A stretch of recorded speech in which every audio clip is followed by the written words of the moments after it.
آپ کو یاد ہوگا بھی کچھ دن پہلے نا ایک چوری ہوئی تھی یہاں پہ، ڈکیتی کا واقعہ ہوا تھا، تو بندے نے گولی نکل کے گولی ماری، 5 بندوں کو پولیس نے اریسٹ کیا تھا، جس میں ایک وہ جو گھر کا مالک تھا جس نے گولی چلائی تھی اس کو اریسٹ کیا تھا، اور 4 چوروں کو اریسٹ کیا.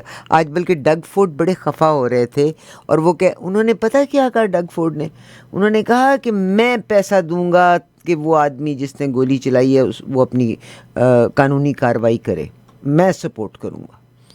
یعنی آپ کے گھر میں آپ کی آنکھوں کے سامنے چوری ہو رہی ہے اور آپ اس کو چور کو روک بھی نہیں سکتے. اگر آپ اس کو پکڑتے ہیں یا اس کو ہاتھ پکڑتے ہیں تو آپ پہ پابندیاں زیادہ ہیں. تو بہرحال اب وہ یہ کہتے ہیں کہ دیکھیے جی گاڑی چوری ہو گئی تھی، گاڑی کو جانے دیتے، گاڑی چوری ہوئی، پولیس نے پیچھا کیا، چور کو گاڑی روک کے گاڑی میں سے بھاگنا پڑا، اور بھاگا تو وہ 17 میٹر اوپر سے نیچے گر گیا، اس کو چوٹیں لگ گئیں. اب کیا پولیس کو اختیار تھا اس کا پیچھا کرنے کا کہ نہیں؟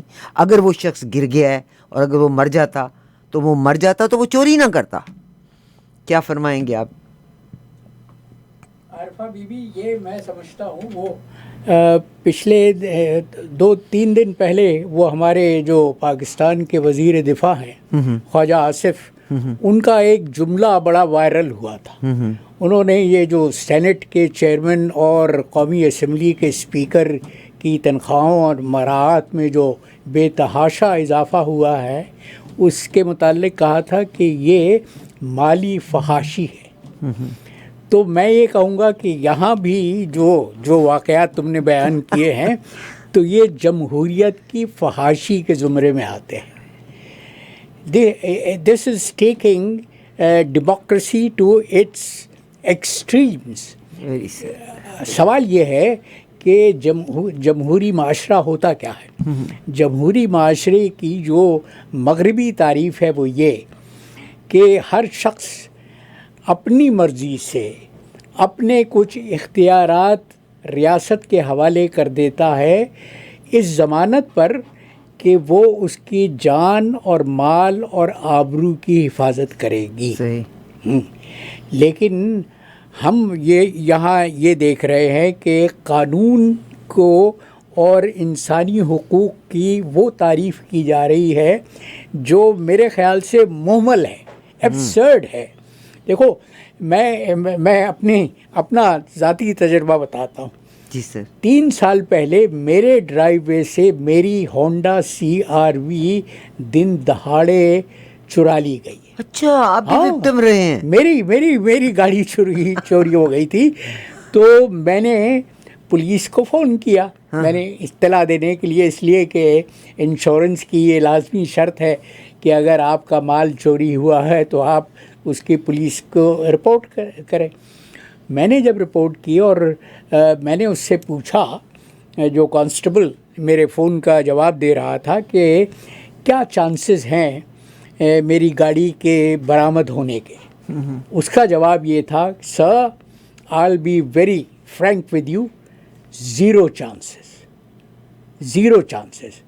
تو میں نے کہا کہ تم کیوں اتنی بے بسی کا اظہار کر رہے ہو؟ اس کا جواب یہ تھا کہ یہ گاڑیاں مونٹریال کے بندرگاہ سے شپ ہو جاتی ہیں باہر کی دنیا کے لیے. میں نے کہا کہ اگر تم یہ جانتے ہو کہ یہ کاروبار ہو رہا ہے تو تم وہاں کیوں نہیں چھاپہ مارتے جہاں. تو اس نے کہا کہ سر وہ ہمارے اختیارات محدود ہیں. تو یہ جو آج تم ڈگ فورڈ کے بیان کا حوالہ دے رہی ہو، یہ اسی زمرے میں آتا ہے کہ ہم نے اپنے اختیار کو اس حد تک محدود کر دیا ہے اور انسانی حقوق کی پاسداری کو آسمان پر چڑھا دیا ہے کہ آپ جرائم کا ارتکاب کرنے والے کے خلاف بھی کوئی کارروائی نہیں کر سکتے. صحیح، بالکل آپ نے سر صحیح فرمایا. میں آج ڈگ فورڈ صاحب کا جب ذکر کر رہی ہوں تو میں ڈیفینیٹلی آپ کے ساتھ اس چیز کو شیئر کرتی ہوئی چلی جاؤں گی کہ ڈگ فورڈ نے اس کو ابسرڈ کا لفظ استعمال کیا، قابل نفرت ہونے کے بارے میں، اس کے بارے میں کہا. انہوں نے کہا کہ ہمارے ججز جو ہیں وہ خیال نہیں کرتے. کینیڈا میں this is very common these days. Doug Ford نے منگل کو سوال اچانک انتہائی غصے میں وہ آ گئے اور انہوں نے ابھی پچھلے ہفتے ہی 9 بندوں کو اریسٹ کیا گیا تھا. اگر آپ اسے کور کر لیں, یہ ڈرگز کی ایک, اور یہ ڈرگز ٹرکوں کے بیچ میں رکھ کے ملک میں آتی تھی. اب ڈگ فورڈ صحیح کہتے ہیں کہ آپ نے کورٹس نے, ججز نے ان 9 میں سے 8 بندوں کو آپ نے ریلیز کر دیا. واٹ اباؤٹ کہ آپ کی ڈرگ کی وجہ سے کتنی ماؤں کے لال, کتنے چھوٹے بچے ان ڈرگز کے عادی, نوجوان نسل ہمارے آئندہ کے معمار تباہ ہو رہے ہیں, وہ ذہنی بھی نفسیاتی مریض بنتے جا رہے ہیں. صحیح. یہ سر ٹوٹل انہوں نے 479 کلو گرام کوکین کے کیس میں یہ لوگ 9 لوگ پکڑے گئے تھے.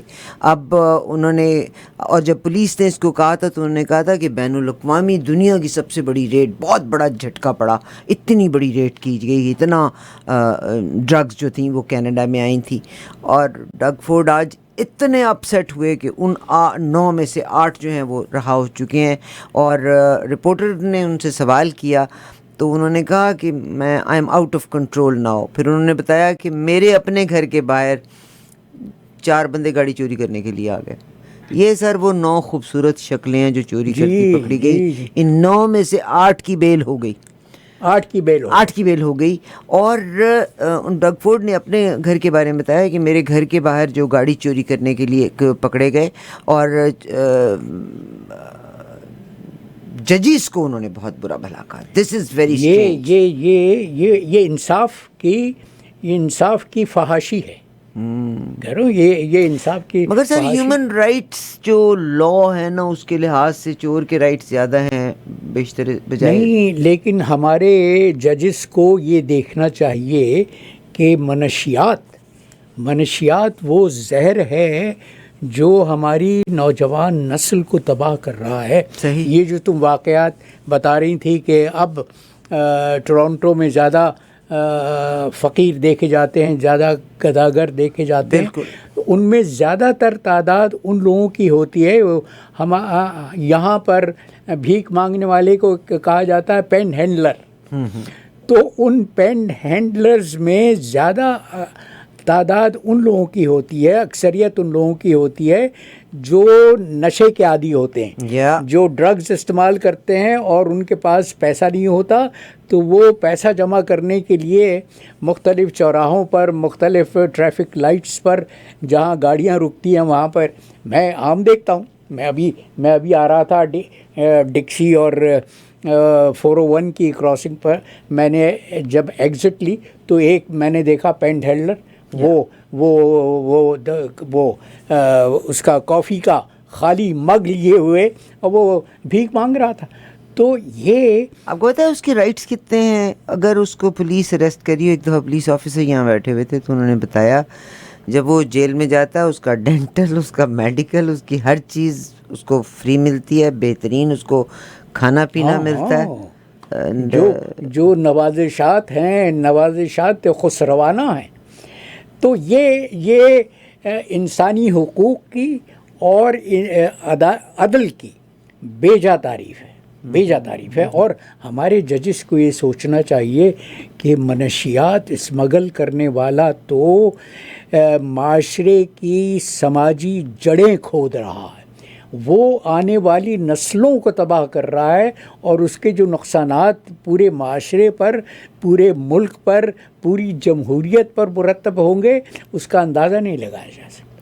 بہت شکریہ جناب کرامت اللہ غوری صاحب میرے ساتھ ہیں. اور میں ایک اور بات آپ کے ساتھ کرنا چاہتی ہوں. یقیناً وی آل لیو ان کینیڈا. ایک بات یاد رکھیے کہ جو لوگ ہمارے پاکستان کے بھائی بہن ہمارے ساتھ ہیں, صرف کنویں کے اندر رہ کے کنویں کے اندر کا خیال مت کیجیے گا. انٹرنیشنلی دنیا کی جو صورتحال ہے یہ بالواسطہ یا بلا واسطہ پاکستان کو اپنے میں انوالو کرے گی. بنجمن نتن یاہو کی پالیسی ایگزیکٹلی وہی ہے جو نریندر مودی کی ہے. پاکستان پہ 88 آورز کا جو ایک ایپیسوڈ ہوا تھا اس میں اسرائیل کی مکمل پشت پناہی انڈیا کو حاصل تھی. ہندوستان کی لوگ جو ہیں وہ کام بھی کر رہے ہیں اسرائیل کے لوگوں کے ساتھ. کرامت اللہ غوری صاحب اس کے بارے میں ضرور بتائیں گے. From the day one, from the first prime minister of Israel سے لے کے آج بنجمن نتن یاہو نے بھی جب اپنا انٹرویو دیا فاکس کو تو ہی پرسنلی نیمڈ پاکستان اور ایکسٹریمسٹ رجیم کا نام دیا گیا تھا. اس کا مقصد یہ ہے کہ in other words he said کہ پاکستان کا تبھی معاملہ طے کر دینا چاہیے تھا جب اس نے ایٹم بام کے بارے میں قدم اٹھایا تھا. ٹھیک، آج آپ دیکھیے گا ایران کے ساتھ ہے اور مت سمجھیے گا کہ اس کے بعد کس کی باری آتی ہے. نہیں، بالکل بالکل عارفہ، میں متفق ہوں، میں تم سے مکمل اتفاق کرتا ہوں کہ یہ جو ایران پر فی زمانہ نزلہ گر رہا ہے صہیونیت کا اور سامراجیت کا، جی جی مشترکہ نزلہ ہے، تو یہ یلغار ایران کو ختم کرنے کے بعد تھمے گی نہیں. اگلا ہدف بالکل پاکستان ہوگا. اور میں اپنے ناظرین کو یاد دلانا چاہوں گا کہ نیتن یاہو نے 2011 میں ایک انٹرویو دیا تھا جس میں اس نے خاص طور پر پاکستان کے جوہری پروگرام کا ذکر کیا تھا، اور وہی بات کہی تھی جس کا اب تم ذکر کر رہی ہو. تو وہ تو اس کا ایجنڈا صرف ایران تک محدود نہیں ہے. میں یہ کہتا ہوں کہ یہ وہ فکر ہے، یہ وہ سوچ ہے، یہ وہ عصبیت ہے جس کی جڑیں مغربی معاشرے میں 1000 سالہ پرانی ہیں، اور جڑیں تلاش کرنے میں ہمیں تاریخ کے صفحات الٹنے ہوں گے. اس کی شروعات ہوئی تھی 11ویں صدی میں، جب ترک عثمانی ترک پورے اناطولیہ پر قابض ہو چکے تھے، اور صرف استنبول جو اس زمانے میں قسطنطنیہ کہلاتا تھا اس کو فتح کرنا باقی تھا. اس زمانے میں 1095 میں 1095 میں اس وقت کے قسطنطنیہ کے بادشاہ نے، اس لیے کہ وہ ہولی رومن ایمپائر کہلائی جاتی تھی، اس نے اس وقت کے پوپ کو، جن کا فرانس سے تعلق تھا، ان کو ایک خط لکھا تھا، اور وہ خط آج بھی تاریخ میں موجود ہے. اس میں یہ لکھا تھا کہ یہ زندیق جو لفظ استعمال کیا گیا تھا، جو اصطلاح استعمال کی گئی تھی، وہ تھی دیز ہیدنز. یہ زندیق جو ہمارے مقدس سرزمین پر قابض ہو چکے ہیں، مطلب یہ اس سے فلسطین کی طرف اشارہ تھا، بیت المقدس کی طرف اشارہ تھا، یہ اب میری سلطنت کو ختم کرنے کے درپے ہیں. لہذا میں کلیسا سے التجا کر رہا ہوں کہ میری مدد کو آئے. اس وقت کے پوپ نے پھر اس خط کے ملنے کے بعد یورپ کے تمام شہزادوں کو فرانس کے ایک شہر میں جمع کیا، اور وہاں کہا کہ دیکھو، یہ زندیق، ان زندیقوں کا اب کام تمام کرنے کا وقت آ گیا ہے. اور پوپ نے دعویٰ کیا کہ مجھے یسوع مسیح نے خواب میں یہ بشارت دی ہے کہ جو اس جہاد میں، اس لڑائی میں ہولی رومن ایمپرر کا ساتھ دے گا، وہ کھڑا جنت میں جائے گا. وہاں سے یورپ کے ممالک، اسی لیے کہ یورپ تو مختلف ریاستوں میں بٹا ہوا تھا، اس وقت یہ اتحاد نہیں تھا جو آج ہمیں نظر آتا ہے، وہ جمع ہوئے، اور انہوں نے پھر 4 سال کے بعد 1099 میں یروشلم پر قبضہ کیا، بیت المقدس پر قبضہ کیا. اور یہ مغرب کے مورخین کا بیان ہے، کتنی ہی کتابیں ہیں جن میں یہ پڑھا جا سکتا ہے کہ اتنا قتل عام کیا تھا بے گناہ شہریوں کا، وہی جو آج اسرائیل غزہ میں کر رہا ہے، کہ گھوڑوں کے سم خون میں تربتر ہو گئے تھے. اس کے 88 برس بعد 1127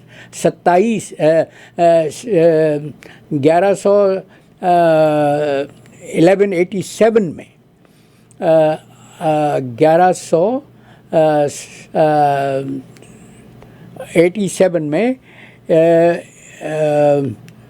صلاح الدین ایوبی نے بیت المقدس کو دوبارہ فتح کیا، اور اس کے بعد بیت المقدس مسلمانوں کی ملکیت میں رہا، مسلمانوں کے قبضے میں رہا، حتیٰ کہ پہلی جنگ عظیم کے بعد اس وقت کی لیگ آف نیشنز نے فلسطین پر مینڈیٹ دے دیا برطانیہ کو، اس لیے کہ برطانیہ اس زمانے میں دنیا کی سب سے بڑی عسکری طاقت تھی، اور برطانیہ نے پھر 1917 میں وہ بیلفور ڈیکلریشن جاری کیا، جس کے تحت 31 برس کے بعد اسرائیل کی ریاست قائم کر دی گئی مقبوضہ فلسطین میں۔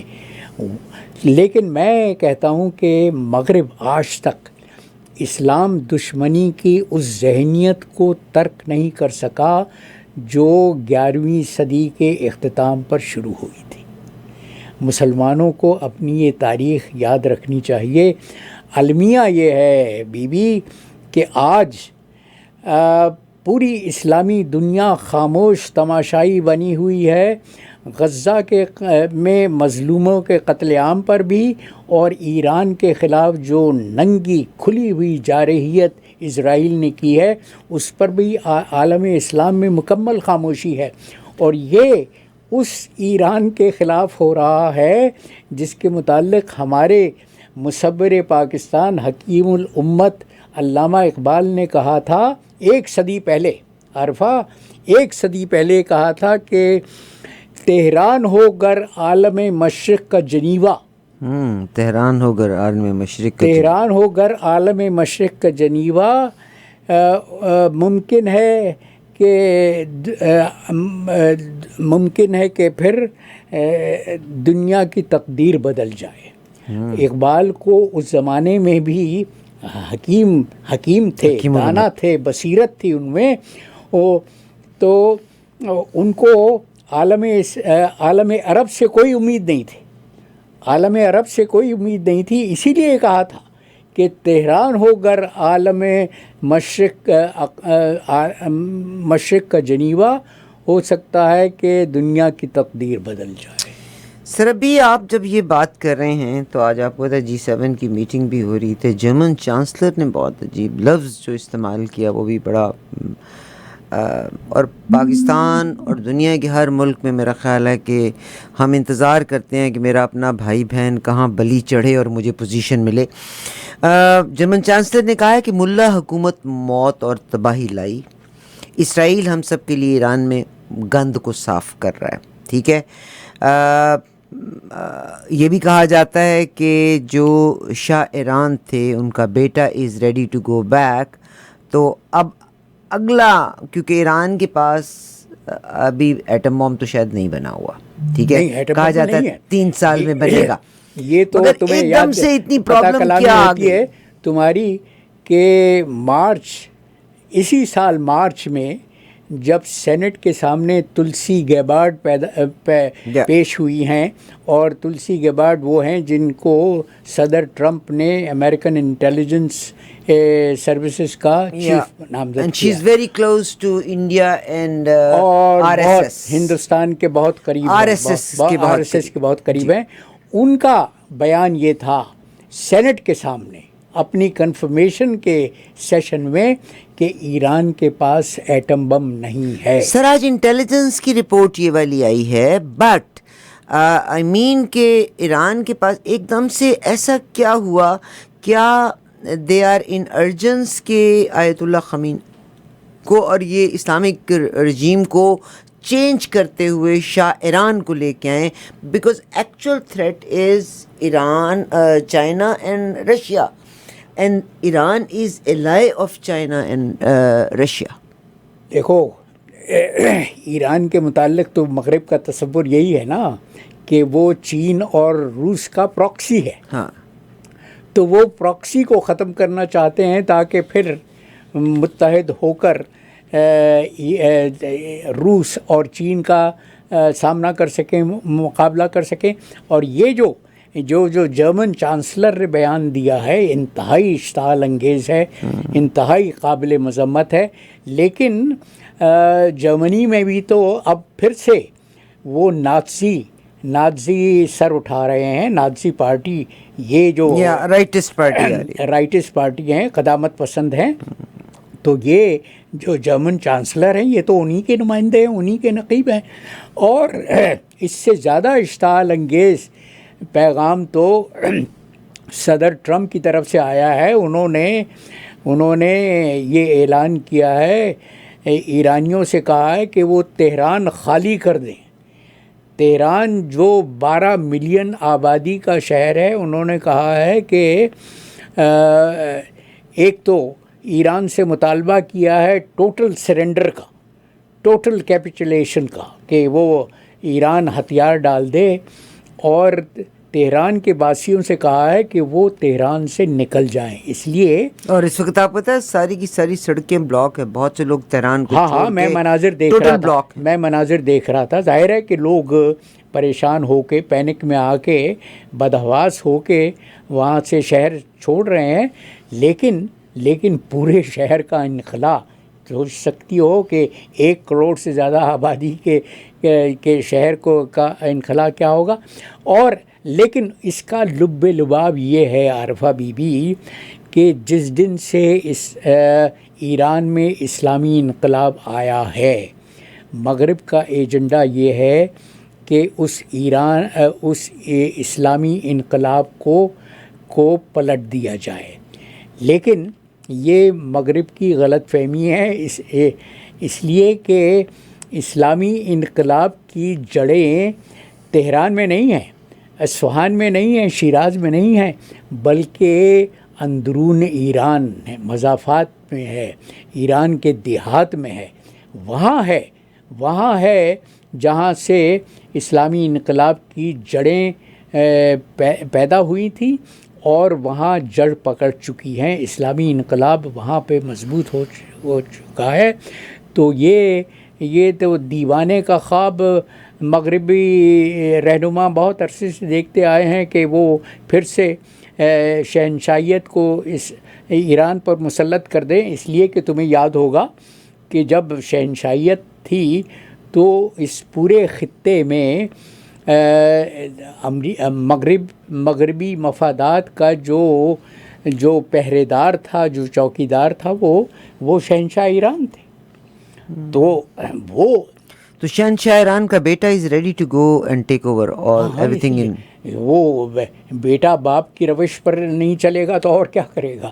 لیکن یہ ایران کے اسلامی انقلاب کو لپیٹ دینا اتنا آسان نہیں ہوگا.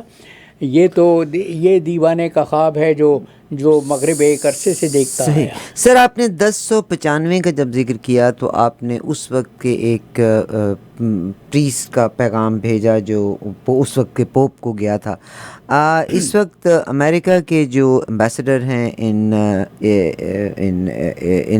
اسرائیل، مائک ہکابی، اور میں مائک ہکابی کی بیک گراؤنڈ دیکھ کے، یہ بھی پریسٹ ہیں، ٹھیک ہے، میں کوٹ اینڈ کوٹس میں وہ کہتے ہیں کہ ڈونلڈ ٹرمپ یہ مت سمجھے کہ یہ میری آواز ہے، یہ خدا کی آواز ہو سکتی ہے. انہوں نے mister president God spared you in a brutal, وہ جو اٹیک ان کے پر ہوا تھا نا، اور maybe ever the decision on your shoulder I would not want to be made by anyone else, you have many voices speaking to you.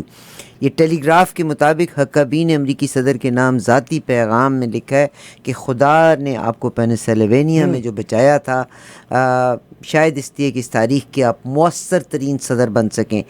انہوں نے ایران کے خلاف بہت سخت موقف اختیار کیا. کبھی بنیادی طور پہ ایک جو بیپٹسٹ پادری بھی ہیں، انہوں نے صدر سے کہا کہ آپ نے اس لمحے کی تلاش نہیں کی، بلکہ اس لمحے نے آپ کو بچایا اس لیے تھا کہ آپ تاریخ میں اپنا نام رقم کر جائیں اور ایران کو بالکل اس کی بساط کو لپیٹ دیں. انہوں نے کہا کہ ایران اور سیکنڈ ورلڈ وار میں ایران اور جاپان، امریکہ اور جاپان کے جو درمیان جو تعلقات تھے، جو معاملہ تھا، اور الٹیمیٹلی امریکہ نے اپنا ایٹم بام کا استعمال کیا تھا، تو شاید آپ کو اگلا فیصلہ کرتے وقت اس چیز کو مد نظر رکھنا ہوگا. اور نے کہا کہ مجھے یقین ہے، حقابی نے کہا مجھے یقین ہے کہ آپ کو آسمان سے رہائی ملے گی. اللہ نے منتخب کیا ہے. He brought too much religion into it. نہیں He تو brought too much religion دیکھو نا، into it. وہ تو یہی بات کہہ رہے ہیں جو یہودی کہتے آئے ہیں کہ اللہ نے یہ فلسطین کی سرزمین ہمارے نام کر دی ہے ازل سے ابد تک کے لیے. یہ وہ تو پرومسڈ لینڈ کیوں سر اب کہتے ہیں؟ یہی میں بہت سے لوگوں کو نا یہ اندازہ نہیں ہے، وہ کہتے ہیں جی مار دیا اس لیے مار دیا کہ ایران کے پاس اٹیک تھے. میرا دل چاہتا ہے کہ آپ اس چیز کو کور کریں. آپ کو پتہ یہ ہے کہ اسرائیل نے قرآن پاک میں ان 5 گایوں کا ذکر ہے جو زمین میں نہ جوتی گئی ہوں، جن کا دودھ نہ دویا گیا ہو. تو یہ سمجھتے ہیں ریلیجن کے لحاظ سے، تورا کے لحاظ سے، کہ ان 5 گایوں کی قربانی جو ہے، اور دے آر انجوائنگ دوز 5 گائیں، مطلب ان کو بڑی کیئر کے ساتھ رکھا ہوا ہے ان اسرائیل فار دا 3rd ٹیمپل کے لیے. اور بنیادی طور پر اگر دیکھا جائے تو تورات کے لحاظ سے یہ سمجھتے ہیں کہ 3را ٹیمپل بننا، اور آگے پھر وہ جو سمجھتے ہیں اس کے بارے میں اگر آپ تھوڑی سی بات کر دیں. یہ آرماگیڈن کا جو تصور ہے، ایک وہ لڑائی جو فیصلہ کن لڑائی ہوگی، محلمات الکبریٰ. ہاں، وہ تینوں الہامی مذاہب میں اس کا تصور پایا جاتا ہے. جی. اور لیکن یہودیوں کا یہ سمجھنا کہ وہ منتخب بندے ہیں، منتخب افراد ہیں، اللہ کے پسندیدہ محبوب بندے ہیں، یہ تو اس کی تو قرآن میں جگہ جگہ مذمت کی گئی ہے. بلکہ میں تمہیں سر یہ وہ ہیں گائیں، ہاں وہ گائے ہیں، ان کے بیچ میں کوئی عیب نہیں ہے، اور اسرائیل میں ان کا بڑا خیال رکھا جا رہا ہے. تو آپ اس کو کور کریں. ہم وہ دکھا رہے ہیں، جو لوگ ٹیلی ویژن دیکھ رہے ہیں آپ دیکھ سکتے ہیں. تو گائے کی پرستش اسرائیل میں بھی ہو رہی ہے، اور گائے کی پوجا ہندوستان میں بھی ہو رہی ہے. تو ہندوستان اور اسرائیل کے درمیان Then the Lord spoke to Moses and Aaron, saying, This is the statute of the law which the Lord has commanded. ہاں یہ وہ کہتے ہیں نا کہ یہ سرزمین ہمیں خدا نے ودیت کر دی ہے ہمیشہ کے لیے. اگر آپ کی اجازت ہو تو میں پڑھتی چلی جاؤں نا ساتھ سے. یہ تورا کے لفظ ہیں. Speak to the son of Israel that they bring you an unblemished red heifer in which there is no defect and on which a yoke has never been mounted. یہ وہ 5 گائیں ہیں جن کو سیکریفائس کریں گے. مقدس گائے ہیں، اور مقدس گائے کی پرستش تو ہندوستان میں بھی ہو رہی ہے. مودی سرکار اور اسرائیل کے درمیان کیوں اتنا قریبی تعاون ہے، کیوں ایسا گٹھ جوڑ ہے؟ بلکہ میں اپنے ناظرین کو یہ بتاتا چلوں کہ یہ جو ایران کے 5-6 سرکردہ عسکری لیڈروں کو ختم کیا گیا ہے، اور جو ایران کے سائنٹسٹ کو ہلاک کیا گیا ہے پن پوائنٹ کر کے، تو اس میں بھارتی ایجنڈوں کا بڑا ہاتھ ہے. اس لیے کہ وہ اور ایران کو سبق تو بڑا ملا. آپ کو پتہ ہے کہ چابہار کی بندرگاہ اور ایران نے بڑا کاؤنٹ کیا تھا انڈیا کے اوپر، بہت کاؤنٹ کیا تھا. چابہار میں ہندوستانی بیٹھے ہوئے ہیں. وہاں پر اڈانی کا سرمایہ سب سے زیادہ لگا ہوا ہے، اور بیک سٹیپ بالکل کیا ہے. میں ناظرین کو بتاتا چلوں کہ اڈانی کا سرمایہ یا تو چابہار میں لگا ہوا ہے، یا حیفا جو اسرائیل کی سب سے بڑی بندرگاہ ہے اس میں سرمایہ ہے. تو ہم پاکستانیوں کو کسی خوش فہمی میں نہیں رہنا چاہیے کہ یہ ہندوستان اور اسرائیل کا جو گٹھ جوڑ ہے اس کا نشانہ فی زمانہ تو ایران بن رہا ہے. لیکن یہ مہم ایران کی بربادی پر نہیں ختم ہوگی، بلکہ اگلا ہدف پاکستان ہوگا. بہت شکریہ. ابھی جو لوگ ٹیلی ویژن پہ دیکھ رہے ہیں، جناب قابل احترام غوری صاحب نے 6 لوگوں کا ذکر کیا. پہلے دن میں 11 کمانڈرز، جنرلز اینڈ سائنٹسٹس جن کی اسیسینیشن کی تھی. یہ نمبر ہیز گون آلموسٹ 20 سے زیادہ کا ہو گیا ہے. جناب آیت اللہ خامنہئی کے ارد گرد جو امپورٹنٹ ترین فیسز تھے ان کو ایلیمنیٹ کیا, اور آج ڈونلڈ ٹرمپ نے یہ لفظ کہا ہے کہ امام خمینی ہم کو معلوم ہے کہ وہ کہاں پہ ہیں. خامنہئی کہاں ہیں ہمیں معلوم ہے, لیکن فی الوقت ہم ان کو کچھ نہیں we are not taking care of ہم, we are not going to eliminate ہم.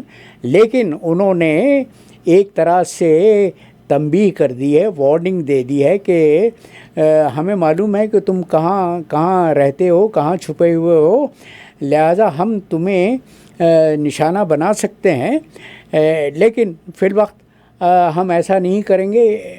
ہم یہ چاہتے ہیں, ڈونلڈ ٹرمپ کا مطالبہ یہ ہے کہ ایران ہتھیار ڈال دے, سرنڈر کر دے, ورنہ جو کام اسرائیل کی بمباری سے نہیں ہو رہا. دیکھو ایران کی جو ایٹمی تنصیبات ہیں, جو جوہری پروگرام ہیں, جو اثاثے ہیں, وہ زیر زمین ہیں. زیر زمین وہ پہاڑوں کے اندر ہیں. اس کے وہاں تک پہنچنے کے لیے صرف امریکہ کے پاس وہ ایک بم کے پاس تو وہ پہنچے ہیں, اس کو کافی ڈیمیج بھی کیا, but there is another one جہاں پہ امریکہ کی مدد لازمی ہے. ہاں, جہاں پہ وہ بنکر بسٹنگ بامز صرف امریکہ کے پاس ہیں, اور وہ اس کو ایران تک پہنچانے کے لیے جو طیارے چاہیے, B-52 بامبرز, وہ امریکہ نے بحر ہند میں جو ان کا اڈا ہے ڈیگو گارسیا, وہاں پر پہنچا دیے ہیں. تو پوری تیاری ہے, مکمل تیاری ہے ایران کو تہس نہس کرنے کی.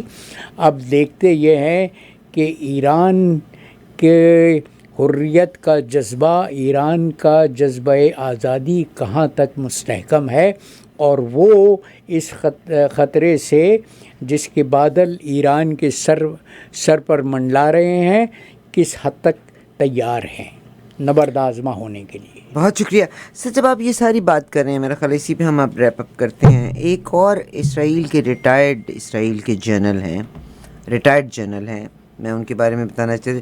ریٹائرڈ اسرائیلی جنرل, انہوں نے خبردار کیا ہے, کیونکہ ایران نے تو بے شمار جنگیں اپنی تاریخ میں دیکھی ہیں, ٹھیک. اسرائیل نے جن جوئش لوگوں کو آباد کیا تھا, انہوں نے بے شمار صوبتیں ضرور دیکھی ہیں, مگر ان کے پاس ٹیکنالوجی اس وقت ایڈوانس ہے, ان کو ویسٹ کی پوری سپورٹ ضرور حاصل ہے, مگر انہوں نے وہ صوبتیں برداشت نہیں کی.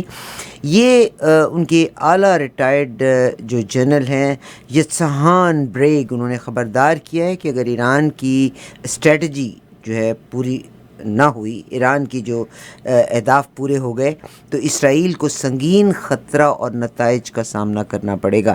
یعنی ایران جو ریٹیلیٹ کر رہا ہے, اور اگر کسی حد تک کامیاب ہو گیا تو اسرائیل کے لیے یہ تباہ کن ہوگا. انہوں نے کہا ہے کہ ایرانی منصوبوں کی کامیابی کی صورت میں اسرائیل کو اپنی معیشت, فوج اور فضائی آپریشن میں مکمل طور پہ یہ مفلوج ہو سکتا ہے. عارفہ بی بی, مغربی میڈیا تو وہاں کی رپورٹ ہی نہیں دے رہا جو ایران کے حملوں میں جو اسرائیل میں تباہی ہو رہی ہے, جو تل ابیب میں تباہی ہوئی ہے, جو حیفا میں تباہی ہوئی ہے. تو یہ تو مکمل وہ جو کہتے ہیں نا کہ دامے درامے سخنے, تو مغرب اور امریکہ خاص طور پہ اس حد تک اسرائیل کے ساتھ ہے کہ وہ اپنے عوام کو بے خبر رکھنا چاہتا ہے اس حقیقت سے کہ ایران کے جوابی حملے میں اسرائیل میں کیا تباہی ہو رہی ہے, کیا بربادی ہو رہی ہے. اور میں ظاہر ہے تم نے بالکل درست کہا کہ ایران کی تاریخ تو ہزاروں سال پرانی ہے. جو وہ ہم دلی کے بارے میں کہتے ہیں کہ دلی 21 بار اجڑی ہے لیکن پھر بھی آباد ہو گئی. تو ایران بھی تباہ ہوتا رہا ہے, سیم عراق. اور وہ تم نے عراق کا ذکر کیا تو مجھے یاد آ گیا کہ وہ 1991 کی جو پہلی خلیجی جنگ تھی, اس سے پہلے ایک ملاقات ہوئی تھی. اس وقت کے عراق کے وزیر خارجہ عزیز کے درمیان اور امریکا کے جو وزیر خارجہ تھے بیکر، تو بیکر نے طارق عزیز کو یہ دھمکی دی تھی، اور میں جب عراق میں سفیر ہو کے گیا ہوں تو میں نے طارق عزیز سے اس بات کی تصدیق کروائی تھی، اور انہوں نے تصدیق کی تھی۔ بیکر نے یہ کہا تھا کہ اگر تم نے ہتھیار نہ ڈالے تو ہم تمہیں we will bomb you back to the stone age, ہم تمہیں تباہ کر دیں گے۔ تو طارق عزیز نے اس کے جواب میں پوچھا تھا بیکر سے کہ امریکہ کی تاریخ کتنی پرانی ہے، اور بیکر نے کہا تھا کہ یہی 200 سالہ تاریخ ہے۔ طارق عزیز کا جواب یہ تھا کہ ہماری تاریخ 6000 برس پرانی ہے، تہذیب نے جنم ہی فرات اور دجلہ کے سرزمین پر لیا تھا۔ تو ہم عراقی بار بار تباہ ہوتے رہے ہیں، لیکن ہر بار ہم بیدار ہو گئے ہیں، ہر بار ہم تازہ دم ہو جاتے ہیں، اجڑ کے زیادہ بہتر بنے۔ تو اجڑنے کا خوف نہیں ہے، خوف یہ ہے، دیکھو جو تباہی اور بربادی ہم اپنی آنکھوں سے دیکھ رہے ہیں غزہ میں، غزہ کو کھنڈر بنا دیا ہے، اس کے لوگوں کو قتل کیا کل جا رات رہا ہے، بھی آج بھی 51 ڈیتھس ہوئی ہیں، آج بھی 70 سے زیادہ فلسطینی ہلاک کیے گئے ہیں، جن کو بلایا جاتا ہے اس بہانے سے کہ غزہ تقسیم کی جائے گی، اور وہاں پر بزدلوں کی طرح سے ان پر حملہ ہوتا ہے، ان کی جانیں تلف کی مگر جاتی ہیں۔ دنیا تو کہ جو لیڈرز آپ کے کینیڈا میں جمع ہوئے تھے، اور کینیڈا سب کا لیڈر بنا ہوا ہے، اٹس ناٹ مردہ ضمیر کے لوگ ہیں بی بی، مردہ ضمیر ہیں۔ آخری بات جو میں آپ سے کرنا چاہتی ہوں، کینیڈا میں پاورٹی کا عالم دیکھ رہے ہیں، جاب لاسز آپ دیکھ رہے ہیں، انفلیشن آپ دیکھ رہے ہیں، اور خیال کیا جاتا ہے کہ اگر یہ ٹیرفس اور باقی چیزیں اس طرح رہیں تو مزید جاب لاسز ہوں گے۔ یوکرین کے جو ولادیمیر زیلنسکی تشریف لائے ہوئے تھے، اور کینیڈا نے بھی تقریباً پتہ نہیں کتنی بے شمار اور مدد کے بارے میں کہہ دیا ہے۔ ڈو یو تھنک کہ ہم زیادہ ایموشنل ہو گئے؟ اپنے ملک میں جو لوگ رہ رہے ہیں وہ تو مجھے لگتا ہے بہت بری حالت میں چلتے چلے جا رہے ہیں، کچھ فرمائیں۔ بی مغرب نے جس پیمانے پر، جس سطح پر زیلنسکی کی امداد کی ہے، جس طرح سے اسلحہ دیا جاتا رہا ہے، ہر طرح کی امداد دی جاتی رہی ہے، وہ کس لیے دی جا رہی ہے؟ وہ روس دشمنی میں دی جا رہی ہے نا۔ اسی طرح جو اسرائیل کا جو ایجنڈا ہے وہ فلسطینیوں کے خلاف نہیں ہے، صرف فلسطینیوں کے خلاف نہیں ہے، بلکہ پورے عالم اسلام کے خلاف ہے۔ ہمارا المیہ یہ ہے بی بی کہ ہمارے عالم اسلام کے جو رہنما ہیں، جو لیڈر ہیں، وہ بیدار نہیں ہوتے۔ بہت شکریہ کرامت اللہ قوری صاحب، آپ نے اسلام وہ تو بات کر دی، مگر جب ایران کی بات ہو رہی ہے تو آپ باقی ملکوں کو تو چھوڑیے، ایران کا اپنا لیڈر جس کو 2 گز زمین بھی نہیں ملی تھی کوہ یار میں، جناب رضا شاہ پہلوی، آج اس کا بیٹا ٹیک اوور کرنے کے لیے تیار ہے۔ ایجپٹ کی آپ ذکر کر لیں، سی سی کی بات کر لیں، اپوائنٹڈ بائی امریکہ، آپ جارڈن کی بات کر لیں جو ایئر سپیس دیتا ہے، اپوائنٹڈ بائی امریکہ۔ ابھی جارڈن کا شاہ آیا ہوا تھا اپنے بیٹے کے ساتھ، ڈونلڈ ٹرمپ سے ملنے کے لیے بھی آئے ہوئے تھے۔ آج ایران جو بھی قیمت چکا رہا ہے، ایران کے اپنا جو صدر بادشاہ تھا رضا پہلوی، اس کا بیٹا is ready to go and take over that position again. اس گھر کے اپنے چراغ ہی اگر یہ کچھ کر رہے ہیں تو نہیں، باقیوں کو میں کیا کہوں؟ وہ ایرانی عوام کے اکثریت کی ترجمانی نہیں کر رہا۔ یہ تو آپ کہہ رہے ہیں، مگر جنہوں نے اپوائنٹ کرنا ہے ان کو اپوائنٹ کر لیں گے۔ نہیں، وہ یہ چاہتے ہیں، وہ چاہتے ہیں، وہ تو کٹ پتلیوں کی بلبوتے پر عالم اسلام کو اپنا مطیع اور فرما بردار بناتے آئے ہیں نا۔ تو وہ ایرانی اسلامی انقلاب کے خلاف ان کی مزاحمت، ان کی دشمنی کس وجہ سے ہے؟ اسی وجہ سے ہے کہ ایران وہ جو کٹ پتلی تھا شہنشاہ کے زمانے میں، وہ اب آزاد ہو گیا ہے۔ عمران خان کے خلاف مغرب کا جو ایجنڈا ہے وہ بھی اسی وجہ سے ہے کہ وہ امریکہ کا غلام پاکستان کو بنانے کے لیے تیار نہیں تھا، وہ یکسانیت کی بنیاد پر، برابری کی بنیاد پر تعلقات کو استوار کرنا چاہتا تھا. تو یہ تو اسلام دشمنی ہے، اور یہی تو المیہ ہے نا جس کا علامہ کو بھی شکوہ تھا. کچھ بڑی بات تھی ہوتے جو مسلمان بھی ایک انہوں نے کہا تھا کہ ایک ہی سب کا خدا، دین بھی ایمان بھی ایک ہی سب کا نبی، حرم پاک بھی، اللہ بھی، قرآن بھی ایک. کیا کچھ بڑی بات تھی ہوتے جو مسلمان بھی ایک؟ تو مسلمان تو ایک پلیٹ فارم پر جمع ہونے کے لیے تیار نہیں ہے. میں ابھی خامنائی صاحب کا ایک ویڈیو دیکھ رہا تھا، اس میں انہوں نے یہی کہا، 1 منٹ کا ویڈیو ہے. انہوں نے کہا کہ عالم اسلام کی جو بربادی ہے وہ اسی وجہ سے ہے کہ قرآن نے جو پیغام دیا تھا، قرآن نے جو درس دیا تھا، قرآن نے جو منشور، جو لائحہ حیات مسلمانوں کے لیے، امت مسلمہ کے لیے مرتب کیا تھا، مسلمانوں نے اس کو بھلا دیا، یکسر بھلا دیا. بہت شکریہ جناب کرامت اللہ قاری صاحب سے ہم نے آپ کی بات چیت کرائی. سر کوئکلی اگر آج کا قطع ہو جائے تو بہت مہربانی. ہاں، آج کا قطع اسی پس منظر میں ہے بی بی. وہی جو ٹرمپ صاحب نے دھمکی دی ہے اور یہ مطالبہ کیا ہے کہ تہران کو خالی کر دیا جائے، تو اس پر میں نے آج صبح کو یہ 4 مصرے کہے ہیں کہ شہر خالی کر دو، یہ فرعون کا فرمان ہے. شہر خالی کر دو، یہ فرعون کا فرمان ہے، اور بقا مظلوم کی اللہ پر ایمان ہے، اور بقا مظلوم کی اللہ پر ایمان ہے. ظلم سے مرعوب نہ ہو، اپنا سینہ کر سپر.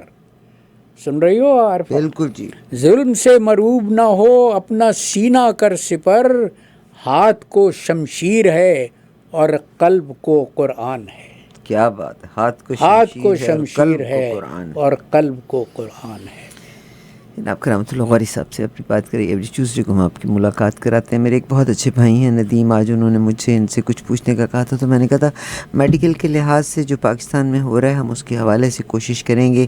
ہم باقاعدہ کوئی ایسی شخصیت کو لے کے آئیں جس کا گورنمنٹ میں رول بھی ہو اور یہ بھی بتا سکے کہ پاکستان میں اگر ڈاکٹرز جو ہیں وہ اپنے پیسے بٹورنے کے لیے ہر ڈیلیوری والی جو عورت ہے اس کا سی سیکشن کر رہے ہیں، تو who should be hold accountable for. انشاءاللہ اس کے بارے میں اگلے پروگرام میں بات کریں گے. ہم پوری پاکستانی قوم اگلے پروگرام میں اس کے بارے میں بات کریں گے. تو نہیں، پوری دنیا کا یہی حال ہے. آپ صرف پاکستان کا نام نہیں لے سکتے سر. میں معذرت کے ساتھ کہنا چاہتی ہوں، پوری دنیا اس وقت، کینیڈا میں کیا ہو رہا ہے، امریکہ میں کیا ہو رہا ہے، آپ برطانیہ کی بات کر لیں، آپ دنیا پوری ایسی ہے. اس لیے ہم صرف ہمارا زور صرف پاکستان پہ چلتا ہے. نظر ہو چکا ہے، پوری دنیا کا یہی حال ہے، کوتا بین ہو چکے. ابھی اجازت دیجیے گا، پلیز ڈو سبسکرائب، اور we definitely look forward for your feedback. اگلے پروگرام تک میرا آپ کا اللہ حافظ.